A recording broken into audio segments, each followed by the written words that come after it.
भारत जल्द ही इतिहास रचने वाला है। पिछली बार असफल हुए चंद्रयान 2 से सीख लेकर भारत ने बनाया है पहले से ज्यादा बेहतरीन स्पेसक्राफ्ट, जो चंद्रयान 3 मिशन के तहत चांद को अपनी मुट्ठी में कर लेगा। जी हां दोस्तों, 14 जुलाई 2023 के दिन दोपहर 2:35 के वक्त चंद्रयान 3 चंद्रमा के लिए रवाना हो गया है। और इस बार का चंद्रयान मिशन पूरी दुनिया को यह दिखाने के लिए तैयार है कि भारत स्पेस रिसर्च की फील्ड में भी पूरी दुनिया से आगे है। और आज हम आपको चंद्रयान 3 मिशन की लॉन्चिंग, चांद की सतह पर लैंडिंग, बजट, लॉन्च रूट और स्पेस क्राफ्ट में किए गए बदलावों से लेकर इसके मुख्य मिशन की पूरी जानकारी देंगे, ताकि आप भी इसरो के इस खास मिशन का हिस्सा बन सके। तो पूरा वीडियो जरूर देखिएगा। साथियों, आज तक सिर्फ अमेरिका, रशिया और चाइना जैसे 3 देशों को ही चांद पर अपना स्पेस क्राफ्ट उतारने में सफलता मिली है। और चंद्रयान 3 मिशन सफल होते ही भारत दुनिया का वो चौथा देश बन जाएगा जिसने चांद पर जीत हासिल की है। आज से करीब 4 साल पहले 22 मई 2019 के दिन भारत ने चंद्रयान 2 को चांद पर भेजने की कोशिश की थी। और इस दौरान पीएम नरेंद्र मोदी भी इसरो के बेंगलुरु वाले हेड ऑफिस पहुंच गए थे। और पूरा देश यही आस लगाए बैठा था कि चंद्रयान 2 मिशन सफल हो जाएगा। मिशन के शुरुआत में सब कुछ सही चल रहा था और 7 सितंबर के दिन चंद्रयान 2 चंद्रमा की सतह पर उतरने ही वाला था कि तभी चंद्रमा की सतह से सिर्फ 2 किलोमीटर की ऊंचाई पर विक्रम लैंडर से हमारा संपर्क टूट गया और हम चांद पर लैंडिंग करने में असफल हो गए थे। मिशन में मिले इस असफलता से इसरो के चीफ के सिवन काफी ज्यादा भावुक हो गए थे। तभी प्रधानमंत्री नरेंद्र मोदी ने उन्हें गले लगाकर सांत्वना दी थी, जिसके बाद प्रेस मीट में पीएम मोदी ने कहा था कि हम यहाँ रुकेंगे नहीं, बल्कि इससे सबक लेकर आगे बढ़ेंगे, क्योंकि विज्ञान यानी प्रयास और प्रयास और प्रयास। प्रधानमंत्री नरेंद्र मोदी की कही इस बात को आधार बनाकर इसरो ने फिर से चंद्रयान 3 को चांद पर भेजने के सपने बुनना शुरू कर दिया था। लेकिन उस वक्त हुई भूल को सुधारने में इसरो को पूरे 4 साल लग गए और अब उन्होंने पहले से ज्यादा एडवांस और पावरफुल स्पेसक्राफ्ट तैयार कर लिया है। दोस्तों, चंद्रयान 2 की नाकामयाबी से निराश होने की बिल्कुल भी जरूरत नहीं है, क्योंकि पृथ्वी के वातावरण से बाहर निकलकर अंतरिक्ष में जाना अपने आप में बड़ी चुनौती होती है। और जानकारी के लिए बता दें कि अमेरिका अपने सभी चांद मिशन में से कुल 26 बार फेल हो चुका है, जबकि रशिया को 14 बार फेलियर का सामना करना पड़ा था। लेकिन भारत ने तो अपनी पिछली असफलता से इतनी बारीकी से सीख ली कि इस बार चंद्रयान 3 का सफल होना तय माना जा रहा है। इस विषय पर बात करते हुए इसरो के मौजूदा चीफ एस सोमनाथ ने कहा कि चंद्रयान 2 मिशन में भले ही हम असफल हुए थे, लेकिन बड़ी बात यह है कि हम इससे सीख लेकर आगे बढ़े हैं। आगे उन्होंने कहा कि असफलता मिलने का ये मतलब बिल्कुल नहीं कि हम कोशिश करना ही बंद कर दें। चंद्रयान 3 मिशन से भी हमें बहुत कुछ सीखने को मिलेगा और इस बार हम इतिहास रच देंगे। साथियों, 14 जुलाई के दिन दोपहर के 2:35 पर इसरो आंध्र प्रदेश के श्रीहरिकोटा स्थित अपने सतीश धवन स्पेस सेंटर से अपने चंद्रयान 3 को लॉन्च कर दिया है। इसरो के मुताबिक चंद्रयान 3 को उसी रास्ते से चांद भेजा जाएगा जो चंद्रयान 2 का था। साथ ही इसे चांद के दक्षिणी ध्रुव पर ही उतारा जाएगा, जहां पर चंद्रयान 2 को उतारा जाने वाला था। यानी हम यूं कह सकते हैं कि चंद्रयान 3 अपने पिछले साथी चंद्रयान 2 का बचा हुआ मिशन पूरा करेगा।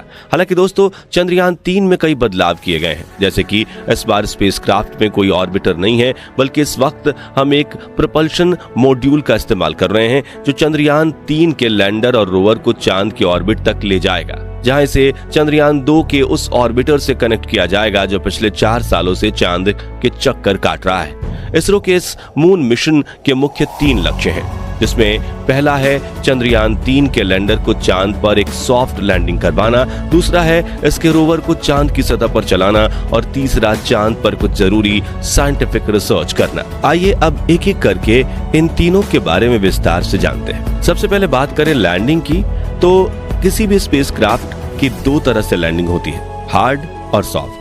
जिसमें से हार्ड लैंडिंग में कोई भी स्पेसक्राफ्ट अंतरिक्ष में मौजूद ग्रह और उपग्रह पर तेजी से लैंडिंग करता है, जिससे सतह से टकराकर उसके क्रैश होने के चांसेस बढ़ जाते हैं। हार्ड लैंडिंग के दौरान ज्यादातर मामलों में स्पेसक्राफ्ट से हमारा संपर्क टूट जाता है या फिर वो एक जगह पड़े रहते हैं, और यही दिक्कत चंद्रयान 2 के विक्रम लैंडर के साथ भी हुई थी। अब कोई भी स्पेस एजेंसी अपने स्पेसक्राफ्ट की हार्ड लैंडिंग नहीं करवाना चाहती, लेकिन कई बार तकनीकी दिक्कतों की वजह से ऐसी लैंडिंग हो जाती है और ज्यादातर मामलों में मिशन फेल हो जाता है। दूसरी तरफ सॉफ्ट लैंडिंग में कोई भी स्पेसक्राफ्ट ग्रह और उपग्रह पर बिल्कुल धीरे धीरे उतरता है, जिससे उसके डैमेज होने के चांसेस कम हो जाते हैं। और चंद्रयान 3 के लैंडर विक्रम को भी इस बार सॉफ्ट लैंडिंग के लिए तैयार किया गया है, जिससे इसके पार्ट्स डैमेज नहीं होंगे और ये अपना मिशन पूरा करके फिर से उड़ान भरकर ऑर्बिटर से आकर जुड़ जाएगा। दूसरे लक्ष्य यानी कि रोवर को चांद की सतह पर चलाने की बात करें तो इसके रोवर का नाम प्रज्ञान रखा गया है, जिसे लैंडिंग के बाद चांद की सतह पर उतार दिया जाएगा। इस रोवर में कई सारे नेविगेशन कैमरा, एनर्जी के लिए सोलर पैनल और कम्युनिकेशन के लिए एंटेना लगाए गए हैं और इसका वजन करीब 27 किलोग्राम है। ये चांद की सतह की डेटा कलेक्ट करके लैंडर को भेजेगा और लैंडर इस डेटा को ऑर्बिटर को भेजेगा, जहां से ये डेटा इसरो के ग्राउंड रिसर्च सेंटर पर पहुंचेगी। अब इस मिशन के तीसरे लक्ष्य यानी रिसर्च की बात करें तो चंद्रमा 3 का लैंडर चांद के उस दक्षिणी ध्रुव पर लैंड करेगा जहां आज तक कोई स्पेसक्राफ्ट नहीं गया। यहाँ पर लैंडर और रोवर मिलकर चांद के तापमान की जांच करेंगे, चांद पर होने वाली भूकंपीय घटनाओं की जांच करेंगे, साथ ही ये चांद के वातावरण में गैस और प्लाज्मा की जांच भी करेंगे। इसके अलावा कई सीक्रेट साइंटिफिक रिसर्चेस भी किए जाएंगे।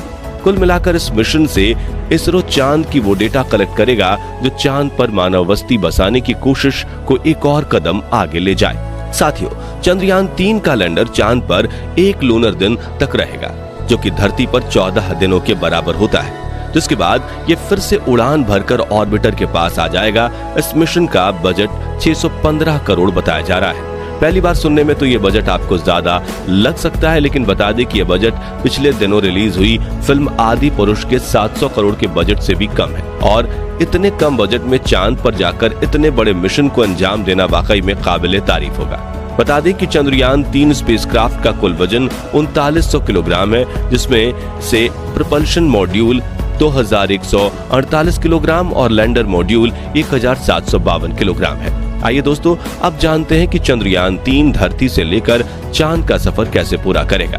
तो चंद्रयान 3 के स्पेसक्राफ्ट को रॉकेट से जोड़कर इसरो ने अपने LVM-3 लॉन्च व्हीकल से जोड़ दिया और यह मिशन LVM-3 के इग्निशन से शुरू हो गया। फिर ऊपर पहुंचने पर इसके अगल बगल लगे S-200 रॉकेट अलग हो गए और आगे चलकर पेलोड को कवर करने वाले को खोलकर भी अलग कर दिया जाएगा। रॉकेट का दूसरा चरण भी अंतरिक्ष में आके पहुंचकर मेन स्पेसक्राफ्ट से अलग हो जाएगा, जिसके बाद तीसरे चरण में क्रायोजेनिक इंजन चालू कर दिया जाएगा, जो चंद्रयान 3 को चांद तक ले जाएगा। फिर यह स्पेसक्राफ्ट धरती के कई चक्कर लगाते हुए पृथ्वी से दूर होता चला जाएगा और एक इलिप्टिकल ऑर्बिट में चांद को अप्रोच करेगा और कुछ देर बाद पृथ्वी के गुरुत्वाकर्षण के दायरे से बाहर होकर चंद्रमा के परिक्रमा पथ पर प्रवेश कर लेगा। चांद के ऑर्बिटर में पहुंचते ही लैंडर को प्रपल्शन मॉड्यूल से अलग करके चांद की सतह की ओर भेज दिया जाएगा और सतह के नजदीक पहुंचते ही इसके थ्रस्टर्स ऑन कर दिए जाएंगे ताकि इसकी रफ्तार को कम किया जा सके और ये चांद की सतह पर सॉफ्ट लैंडिंग कर सके। ये लैंडिंग 23 या 24 अगस्त के दिन करवाई जाएगी। दोस्तों, आप में से कई लोग होंगे जो चंद्रयान 3 के लॉन्च को लाइव भी देख चुके होंगे। उनके लिए इसरो ने एक वेबसाइट जारी की थी और उस पर रजिस्ट्रेशन भी किया था, जहां जाकर आपने लाइव लॉन्च को देख लिया होगा। अगर आपने नहीं देखा तो आइए हम कुछ आपको दिखाते हैं। Lift off normal. Here we have of LVM-3 M4 rocket carrying India's prestigious Chandrayaan 3 space. तो दोस्तों, अगर आप भी हमारी तरह यही चाहते हैं कि चंद्रयान 3 मिशन में भारत को अपार सफलता प्राप्त हो, तो कमेंट बॉक्स में इसरो को अपनी दुआएं जरूर देना। साथ ही वीडियो पसंद आए तो इसे लाइक और शेयर जरूर कीजिएगा और इस मिशन से जुड़ी पल पल की जानकारी पाते रहने के लिए हमारे चैनल को सब्सक्राइब करके पास वाली घंटी जरूर दबा दीजिएगा। धन्यवाद।